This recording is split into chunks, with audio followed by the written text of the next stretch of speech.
How you doing? Groundskeeper here again. It's that time of year again. It's walnut clearing up time. So what I have here is a trailer full of walnuts that I just cleaned up. And they got a big tree here at this property. And they want all the walnuts cleaned up.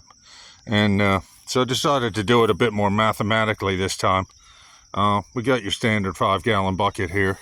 And that I found holds roughly this type of size walnut, which is about, I don't know, 3-inch diameter or something like that. Maybe a little bit less, 2-3 inch.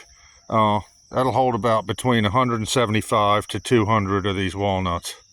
And I've been working on this for about an hour now, and got about a trailer load here. This is a little, garden tractor trailer load.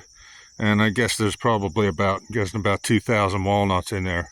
So I'm going to process these this year and going to get some numbers on what kind of yield you get out of this, and the weights and measures and that sort of thing. Make it a little bit more scientific, so to speak, rather than just sitting there and just explaining it to you. Now, I know all about the history of these walnuts and everything. Black walnut is native to this area, and southeastern Pennsylvania, and is found across a lot of our areas in the States too. So it's not just native only to our area, but it is a native to our area. And these walnuts were, although from what I found, that indigenous peoples in this area generally didn't eat these very much. And the reason I'm guessing was because of the amount of time that it takes to process them. So, we're really doing this processing of the walnuts as just a little gimmick, really. They do have a really, really nice flavor when they're finished, when they're dried and everything and canned and whatnot. But, this isn't something that is a money-making venture by any means. You would have to have some processing equipment to be able to make any kind of reasonable amount of money off it. So this is just a sort of little gimmick that we're doing. Just doing it just basically so that we don't waste a food product.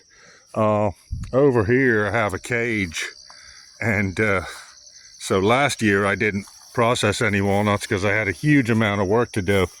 And so what I did was I took this little cage here, filled it up with all the walnuts, and just left it out for the animals. And that was full to the brim of this with walnuts just from that one tree. And that was a fairly good amount. And then you can see this year there's just scraps left there. So the squirrels, birds, whatever, insects, animals ate them. That's okay. Somebody benefited.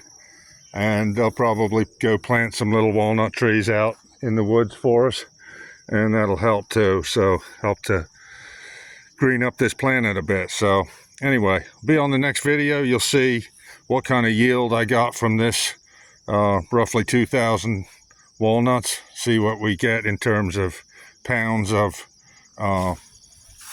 walnut there. And it's kind of a long process, so we start by dehusking them, and that gives you the walnut there. Then you need to wash those, scrub them, and then dry them. And you either dry them on a drying rack, or you can bake them in the oven to dry them. And then finally, you get to break those open to get the walnut meat. And then you can can that, or put it in a vacuum seal it, or just eat it right on the spot. So that's that for now, guys. I'll see you on the next one.